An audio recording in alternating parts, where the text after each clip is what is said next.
Bismillahirrahmanirrahim. Assalamualaikum warahmatullahi wabarakatuh. Berikut saya berikan tambahan materi terkait sejarah pemikiran ekonomi Islam.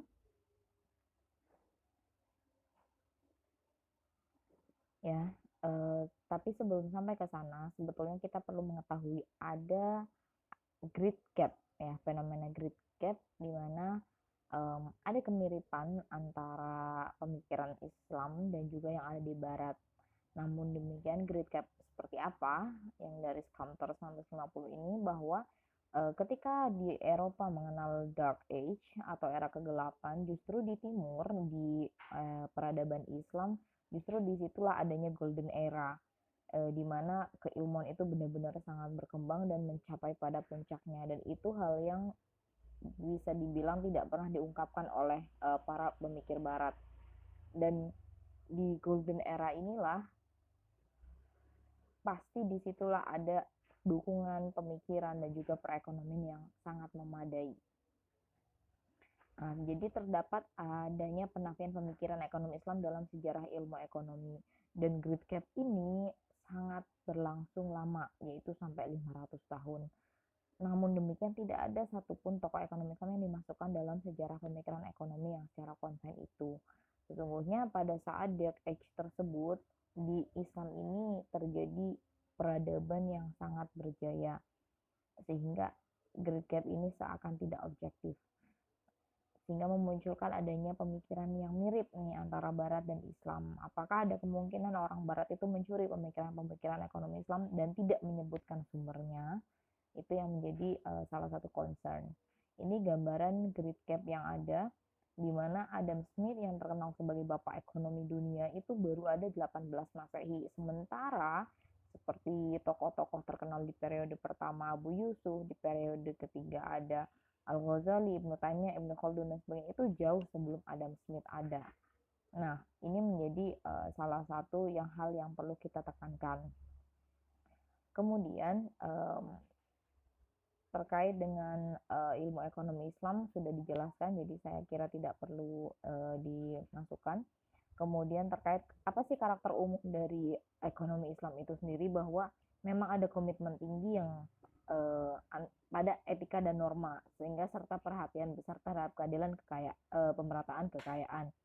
Artinya instrumen-instrumen yang digunakan di pasar, negara maupun masyarakat itu digunakan secara proporsional dan tidak merugikan pihak lainnya. Lalu bagaimana perekonomian di masa Rasul? Kita tahu bahwa di masa Rasul banyak sekali berdagang, bahwa bahkan Rasul sendiri itu juga berdagang, bertani dan berkebun. Sementara ada juga pasar di sana yang disebut dengan Al-Hisbah dan juga Baitul Mal yang sangat berperan. Jadi menjawab pertanyaan yang tadi di classroom juga dikatakan bahwa pada saat Rasul itu membangun Madinah, itu selain masjid, beliau juga membangun pasar, ya, untuk perekonomian, dan setelah itu berjalan, masjid itu pun berfungsi sebagai Baitul Mal, di mana harta kekayaan yang sumber-sumbernya seperti zakat itu dikumpulkan di situ dan didistribusikan ke masyarakat, sehingga itu yang menjadi sumber APBN pada masa Rasul. Nah, ini gambaran apa saja sih sumber pendapatan di masa Rasul, dan itu dibagi, ya, ada dari kaum muslim khusus, ada yang non muslim, ada juga yang umum, artinya semuanya bisa membayar tersebut. Nah, nanti teman-teman bisa baca ini dan gali apa sih masing-masing itu, nanti silahkan digali. Nah, ini gambarannya, Kumusatorika semacam harta karun, amwal fadilah itu lebih ke harta benda kaum muslim yang meninggal tanpa ahli waris, artinya dibiarkan saja, ataupun orang-orang muslim yang meninggalkan negerinya. Kemudian kalau wakaf, nah ini yang masih bisa kita lanjutkan sekarang. Kemudian ada juga nawaib, yaitu pajak yang jumlahnya cukup besar untuk kaum muslimin yang kaya, sehingga ada subsidi, ya, subsidi kekayaan, sehingga harta itu tidak berputar hanya di golongan orang tertentu. Kemudian bagaimana dengan pengeluaran negaranya? Ada yang dari primer dan juga untuk keperluan sekunder, dan untuk primer ini termasuk untuk biaya pertahanan, karena masa itu banyak masa perang, gaji upah pegawai juga, termasuk untuk bantuan musafir dan untuk melunasi utang negara. Sedangkan sekundernya itu untuk Rasul itu termasuk sekunder. Nah, ini gambaran secara detailnya, nanti teman-teman bisa baca semua sendiri. Kemudian terkait bagaimana di masa Khulafaur Rasyidin, bahwa memang Khulafaur Rasyidin adalah penerus Nabi, sehingga melanjutkan dasar-dasar yang sudah dibangun. Abu Bakar Siddiq sendiri itu lebih fokus ke intensifikasi pemungutan zakat, sehingga ada perang khusus yang untuk para yang mangkir dari zakat. Selain itu juga memperkuat Baitul Mal serta adanya sistem gaji bagi pegawai. Sedangkan untuk Umar bin Khattab pada masa beliau itu banyak inovasi ya, sehingga memperkuat pertanian, adanya irigasi, membuat pasar yang lebih baik, bahkan mendirikan adiwan ya, jadi dewan-dewan pengawas semacam itu, serta adanya sistem perpajakan. Sedangkan pada masa Utsman itu lebih banyak mengikuti masanya Khalifah Umar, tetapi pemasukan negara semakin baik karena luas wilayahnya dan adanya komposisi kelas sosial yang berubah cepat sehingga memunculkan konflik karena ada kesenjangan seperti itu antara yang kaya dan miskin.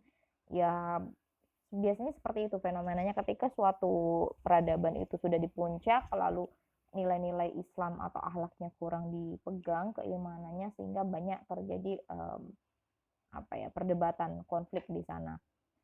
Sedangkan pada masa Ali bin Abi Thalib itu beliau terkenal sangat sederhana, bahkan menolak gajinya dan sangat ketat, mungkin karena pengalaman di masa Khalifah Utsman tersebut. Kemudian terkait salah satu ini ya, ada kilasannya. Jadi di sana itu para sarjana muslim banyak mengembangkan konsep-konsep Islam sesuai dengan kondisinya, jadi tidak bisa disamaratakan, dan di situ tidak masing-masing, sehingga para ahli fikih juga bergabung, para filsuf juga bergabung, sufi juga bergabung, sehingga ini merupakan integrasi keilmuan yang sangat luar biasa.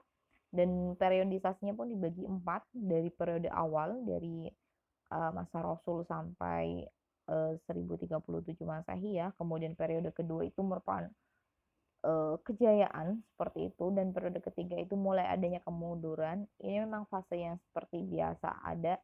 Kemudian periode lanjut sampai sekarang itu adalah kebangkitan. Makanya mulai sekarang geliat wakaf lagi mulai tinggi, bank syariah mulai tinggi dan sebagainya.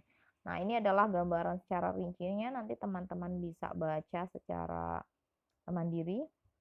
Begitu juga dengan karya-karya tokoh pemikiran ekonomi Islam itu banyak sekali.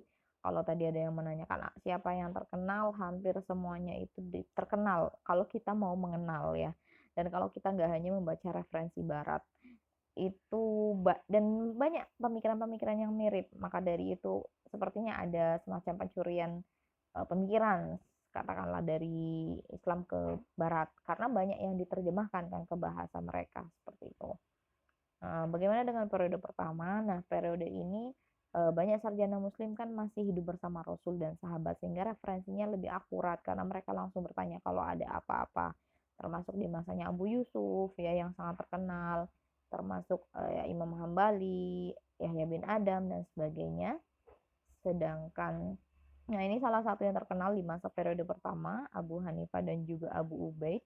Salah satu buku yang terbesar juga adalah Al-Amwal, karena ini membahas terkait keuangan publik yang komprehensif. Kemudian terkait periode kedua itu lebih ke, karena saat itu masa kejayaan Islam, sehingga memang banyak sekali korupsi, termasuk degradasi moral dan kesenjangan ya. Jadi antara masyarakat miskin dan kaya itu mulai terlihat gap yang sangat besar.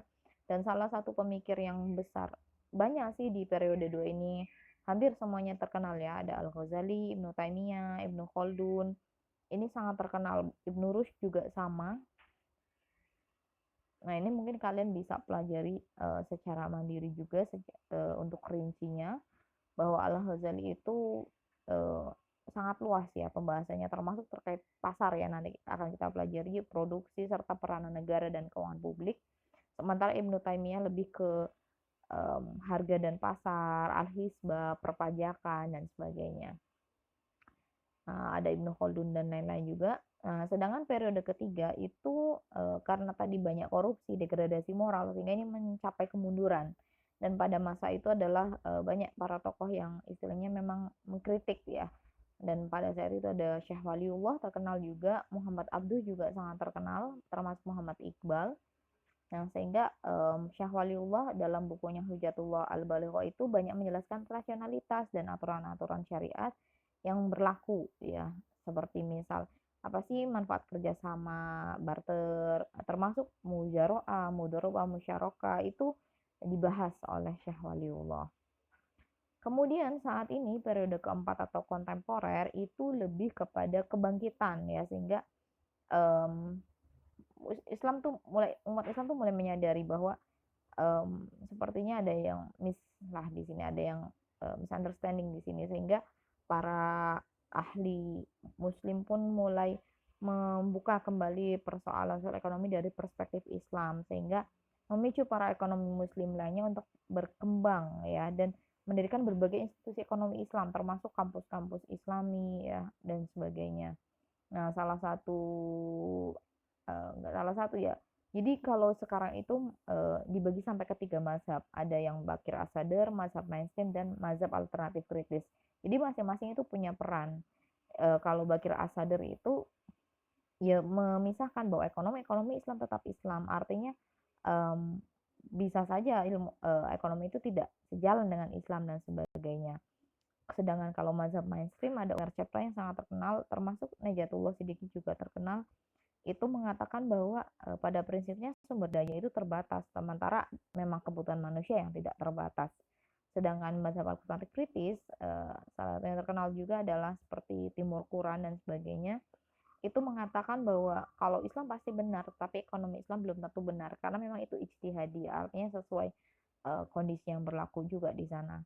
Nah, bagaimana dengan pemikiran ekonomi dari timur ke barat? Memang kebetulan beberapa idenya sama. Pemikir barat mungkin secara langsung maupun tidak langsung justru dipengaruhi oleh para sarjana muslim yang pada saat itu memang peradabannya sedang jaya-jayanya dan adanya plagiasi saat itu. Sehingga di situ menunjukkan indikasinya kecemerlangan betapa pandainya para pemikir muslim dan betapa pengaruh Islam itu sangat banyak terhadap pengetahuan yang ada, meskipun saat ini kurang bisa dimunculkan seperti itu. Maka ada kemungkinan prosesnya adalah dari para mahasiswa dan cendekiawan Eropa yang belajar di Spanyol sama Timur Tengah ya, sehingga mereka menerjemahkan, kemudian pemikiran-pemikiran itu mereka gaungkan seperti itu dan dianggap bahwa itu adalah pemikiran dari dunia barat. Ada berbagai kesamaan ide ya, contoh kayak syirka itu kan partnership, kemudian ada letter of credit itu hawalah ya, pengalihan utang dan sebagainya. Nah, itu beberapa hal yang mungkin mirip. Nah, so kesimpulannya adalah bahwa begitu alimnya tokoh ekonom pada masa klasik sehingga menumbuhkan pemikiran dan memajukan peradaban Islam saat itu.